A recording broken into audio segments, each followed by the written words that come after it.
Ladies and gentlemen, I'm pleased to be able to share some ideas with you on the topic of resetting capitalism in the run up to the conference. And of course, I'm also looking forward to the corresponding session on Monday.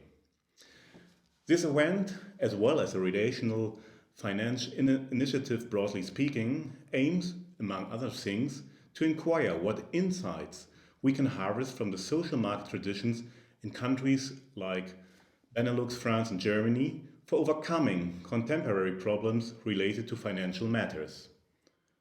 Being closely associated with the German variant of the social market economy, which rests on the order-liberal approach of the so-called Freiburg School, which I suppose might be one of the reasons why I have got invited to contribute, I shall have to say a few words about potential takeaways from this approach for the theme of the conference. Firstly, let me start with some critical remarks, not too critical remarks, but some critical remarks about the concept of the debt jubilee, something we'll discuss in the Monday morning session. I don't know how many of you will be present in the morning session when we discuss Arjo Klamer's paper on the matter, but I would find it worthwhile to dwell a bit more on this unusual idea. As it happens, I'm a theologian as well as an economist, so I can only second Arjo's in his normative, historical and theological assessment of the matter. It is indeed true that historically that has always had somewhat bad flavor, and also that throughout history swelling debt levels has usually gotten viewed as unsustainable, leading to episodes of debt cleansing or the so-called Jubilee. I also agree that normatively one can find many things to lament in contemporary societies, many of which have a financial dimension to them. Many commentators view the current distribution of wealth as far too unequal, our stance towards the planet and the natural environment as unsustainable, and the most disprivileged in our societies as not receiving the adequate amount of support. I might not agree with every inch of the interpretation of many of these criticisms, but I can, of course, appreciate the direction of their critique, as well as the moral imperative to care more for the poorest individuals in our societies. Having said that, I do think it is also proper to look at the many successes that have been achieved over the past decades, such as increasing standards of living for the most people in developed countries, but of course much more so in many of the developing nations, greater access to education, and a drastic reduction in absolute poverty around the world. I think that as economists, we should not deal exclusively or predominantly with digging up antiquated moral judgment and then present-day policy prescription on that. We much rather should, I would say, offer comparison of institutional arrangements. Institutions matters. Or in other words, we should find out why certain things work out the way they do, and in case they do not work out as desired, offer solution to improve their working. So it's about an improvement of rules, an improvement of institutions. So institutions are some rules to solve problems. So when it comes to institutions that facilitate human flourishing, and that is the main aim of having good institutions, I think that we economists have actually created a vast amount of workable knowledge about what Deirdre McCluskey, a good friend of both Arjo Klamer and me, has called the Great Enrichment. The process of rapid expansion of wealth that started in the 18th century is one of the most remarkable success of human history, and for which having a fitting explanation has potential to vastly influences the lives of billions of people to the better. Now, even though there are differences in nuances, most economists would consider the emergence of the market economy as a crucial ingredient in that success story, without which the favorable developments, and indeed us sitting here and having the luxury to debate questions of that sort, would not have been possible. It turns out that the social market economy, even though it stresses the importance of incorporating social elements into its operation, has spent a great amount of effort to inquire into the prerequisites of a market order. Walter Eucken, the founding father of the Freiburg School of the Order Liberal movement, came up with 7 constituting principles of a market order. While the price system is located at the center, the 6 surrounding principles are, in Eucken's view, equally constitutive for a functional market order. Notice that among those, the principles of private property and the steadiness of economic policy should speak very much against the notion of a dead jubilee and rapid transformation. If there was a central message from the economic history of the past few centuries, it would be the one that reliable and easily enforceable private property rights are an absolute precondition for any sort of economic development. So think, for example, on the transformation processes in the former Soviet Union, or simply look at the Doing Business Index published by the World Bank, or comparable indices like the International Property Rights Index, which brings the overachieving importance of stable property rights to the forefront. Having said that, it is easy to see how calls for a radical debt jubilee or any drastic measure along those lines cannot find my approval, given that the honoring a debt contract freely entered into by both the creditors and the debtors. The debtor must be considered as failing into the realm of property rights. I'm really looking forward to discuss these issues with Arjo and others on Monday. However, a liberal, pluralistic society which aims at the welfare of the people needs a political culture in which different conceptions and ideas can meet each other with respect and in which political compromise, but not uniformity, is a norm. The upheavals we are currently experiencing in the United States are not only alarming in their massiveness, but also tend to destroy the social conditions of a liberal democracy in the long term. In Europe and Germany too, we see similar tendencies very massively during the so-called refugee crisis, but also most recently in the disputes over measures to counter the pandemic, which are prompting conspiracy theorists to warn of an approaching corona dictatorship. It shows the alarming phenomenon that a growing number of people, in view of the loss of clarity in an ever more diverse, ever faster world, can be seduced by simplifying patterns of interpretation in which minorities and or the establishment are assigned the role of a scapegoat. By the way, the corona crisis has almost flipped the political situation in Germany upside down. Before corona, the 2 major topics were climate change plus Fridays for Future, and as I said, the 2015 refugee crisis. Especially the latter caused an increasing, unprecedented polarization of the political system. Above all, in urban areas, the Green Party was able to replace the old dominant forces, the Conservative Party, CDU, and the Social Democrats, as the new People's Party and won many elections. Their agenda was, and still is, clearly pro-migration, fighting climate change, and working for a pluralist liberal society. Those who see this as an elitist program for a privileged, affluent urban population which ignores the problem of blue-collar workers and the poor, the new radical right-wing party, AfD, became very attractive.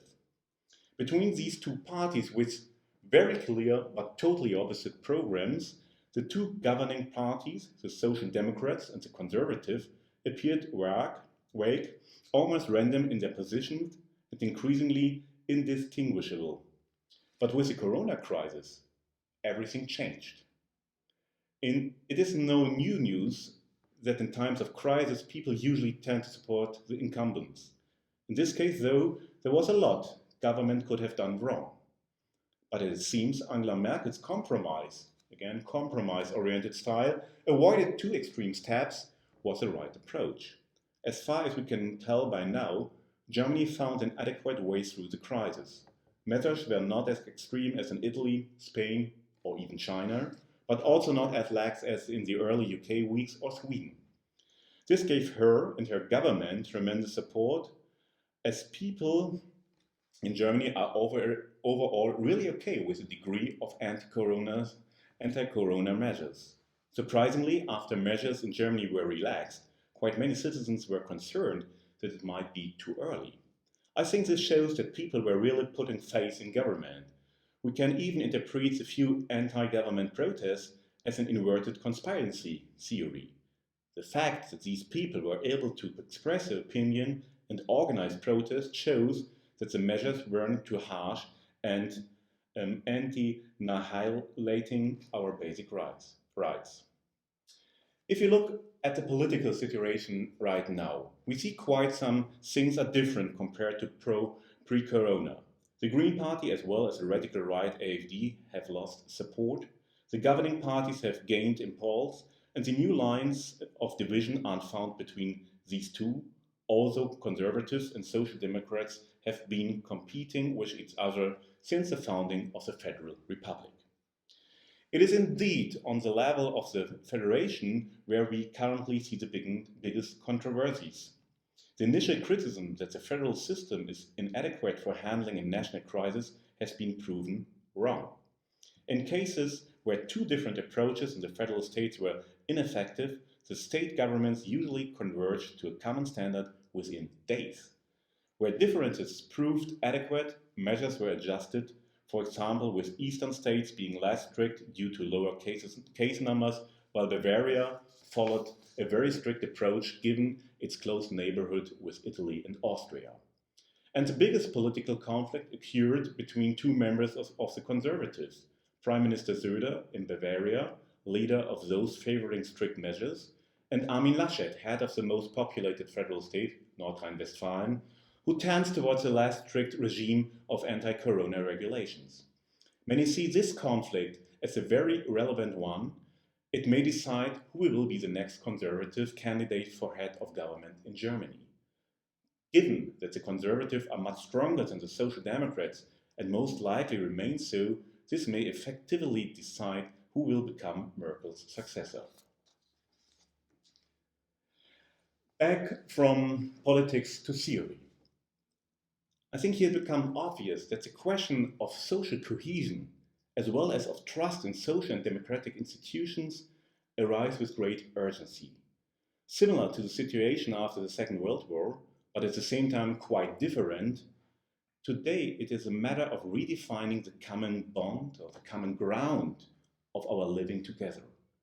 A social market economy, interpreted in terms of the ethics of order, Ordnungsethik, is of central importance here. Alfred Müller-Amack, who coined the term social market economy, spoke of social irenic in this context, derived from the Greek term eirene, the Greek word for peace. He meant not only the reconciliation of economic efficiency and social interest in the social market economy, but also the reconciliation of different ideas within the society. Quotation Müller-Amack, thus our hope for a possible unity can only be irenics, a reconciliation that takes the fact of division as given, but does not abandon the effort for a common unity to it. For the time after the war, Müller-Amack saw in the current of Capitalism, Protestantism, socialism and liberalism the predominant social political tendencies that had to be reconciled. Not in order to level or flatten these individual views, these different approaches to society, but to work together in mutual respect to shape society. For him, this is the basis for an ethically sensitive social market economy that pacifies society. Quotation Müller-Amack, here too, ironic thinking means being able to think in multiple perspectives, to be sure of the constant, indispensable goal, and at the same time to be familiar with the technical principles according to which social goals can be achieved more realistically. In this sense, social market economy itself can be understood as an ironic formula, again quotation Müller-Amack, which tries to bring the ideals of justice, freedom, and economic growth into a reasonable balance. These thoughts of Müller-Armack are highly topical in view of the social challenges and conflicts of our day. We can only make our society humane if we recognize diversity, respect the legitimate interest of all, and seek ways to achieve this. This also means that the value of social ironics in the ethics of order of the social market economy takes precedence over mere economic principles. There's no question that these principles, from private property and freedom of contract to the primacy of monetary policy, are not only justified, they are undoubtedly important also in ethical terms. However, what Hermann Josef Wallraff once said about Christian social ethics is just valid for the ethics of order of the social market economy. The social market economy is in a way a structure of open sentences. And that means that there are no iron, unchangeable principles of the social market economy which must be enforced against all resistance. Reality is more important than principles, and compromises lead further than supposedly clear answers.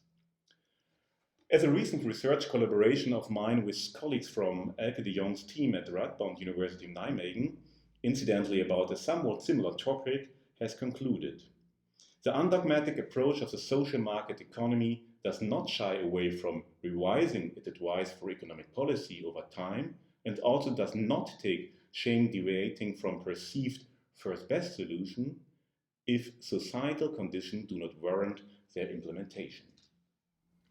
This brings me to my third point, and thus, with all warranted caution, back to Eugen's constituting principles, namely the one about steadiness of economic policy, which Eugen also saw as a central element in a market economy. It should again be clear how a rapid introduction of the practice of a debt jubilee would not conform to this principle at all. More so than that, it would seem to take our eyes off the things that are really matter. It is one of the great strengths of the social market economy, or call it Rhinish model, if you want, that it enables incremental change of a system of economic policy from within, and does not require exogenous, momentous, and almost revolutionary changes to be brought in from the outside. Instead, political systems and their economic manifestations can be reformed from the inside in a gradual process. Indeed, this has been one of the main stories of the past decades in Germany, where debt levels, which were generally considered as too high and were feared to rise further given the repercussion of the global financial crisis and later the euro crisis, were easily reduced without any drastic measures apart from the decent economic development and some degree of fiscal prudence. By the way, similar stories could be told for the Netherlands and Austria. Now, I do not want to go into the specifics of the German instrument of the debt brake, which basically forbids the government to go into debt, especially in a very special circumstances such as during a pandemic. Many good as well as bad things can be said about the specifics of how the mechanism works, and there are people more qualified to go into these details than me. But I would like to use this experience of the social market economy to illustrate that debt, whether public or private, is not an inevitable fate, but that it can be reduced and made more sustainable with some goodwill and the right policies and institutions in place. Yet again, it seems to me that the initiative here we are discussing focus a bit too much, perhaps we have to discuss it, a bit too much on changing the system per se than to look for easy wins within the system. As I have laid just now, I think those can be found if one is inclined to find them and has some patience to wait until the desired results finally show up. So you see, I'm an optimistic. What I do see as valuable in the various proposals we will discuss at the conference is the effort to bring a longer-term time horizon to financial matters. I think that's a very important thing, and we have to discuss about that. Even to think about such issues reminds me of a research program that I have been aiming to push over the last decade or so, namely the one of contextual economics. While in isolating economics, which is, I would say, still the mainstream of the profession, tries to capture what is going on in markets at the expense of abstracting from anything that happens on the fringes of various markets, the contextual approach takes very seriously all the events and institutions that shape economic life on the side. So I'm really convinced that we have to discuss always economic issues together with societal issues. Economic and society belongs together and have to be discussed together. Such a approach sensitizes the eyes of the analyzing economist to the land that lies, as the ordoliberal economist Willem Röpke has called it, beyond supply and demand. The ability to look beyond what is merely economic is certainly one of the great strengths of the Rhinish approach of the social market economy, and it is one that easily lends itself to fostering the true understanding between investor, debtor, and company that your initiative is trying to establish. Also, the idea that the economy, no matter whether we are talking about the real or the financial economy, is not the ultimate end of economic activity, is easily connected to Röpke and the ordoliberal movement.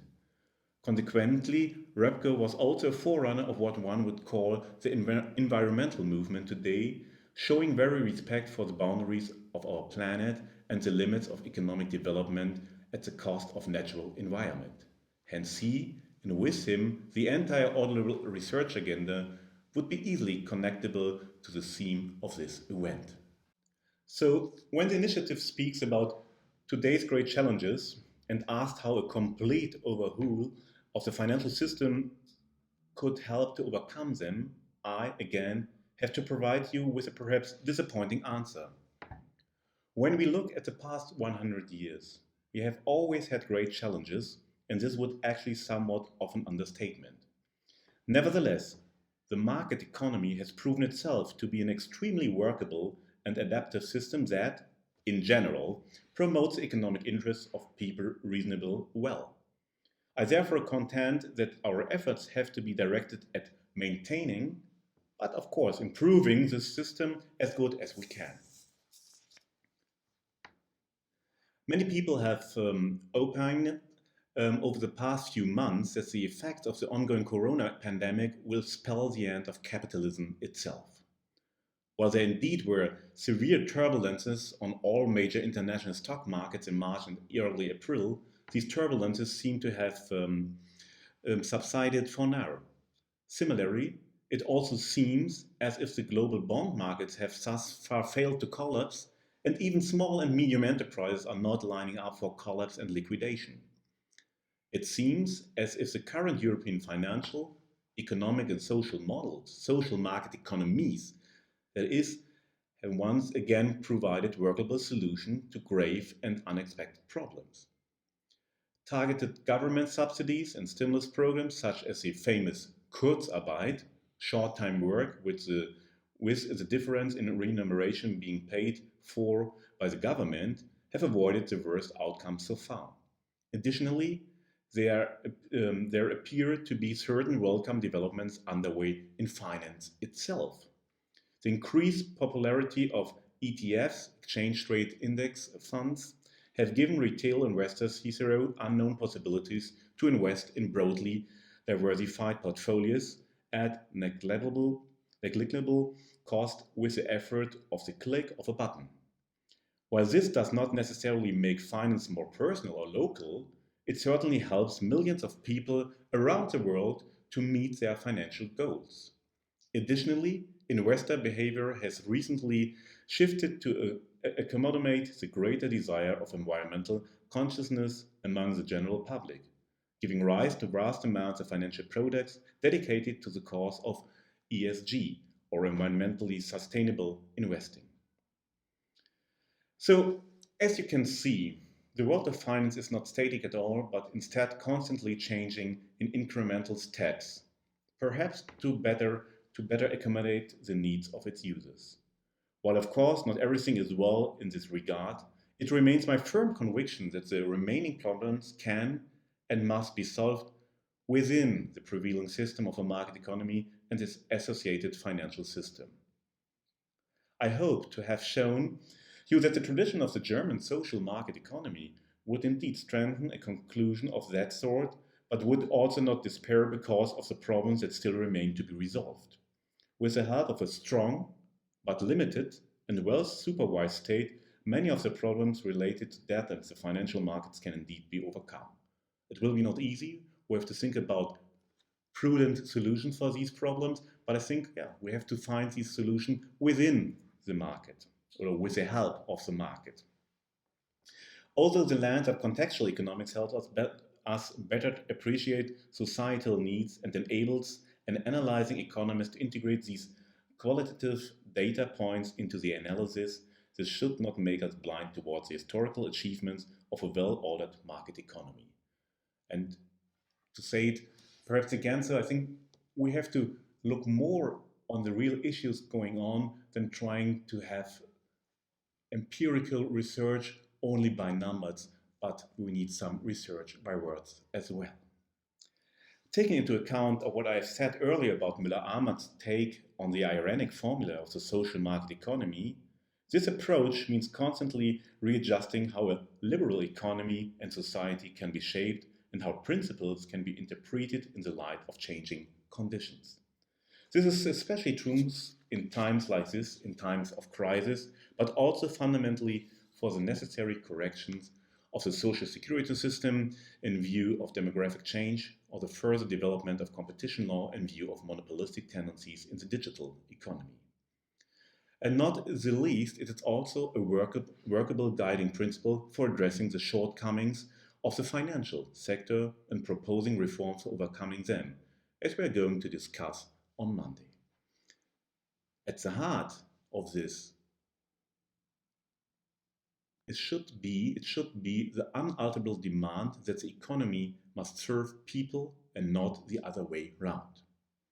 I thank you very much and I'm looking forward to further discussing this matter with you on Monday.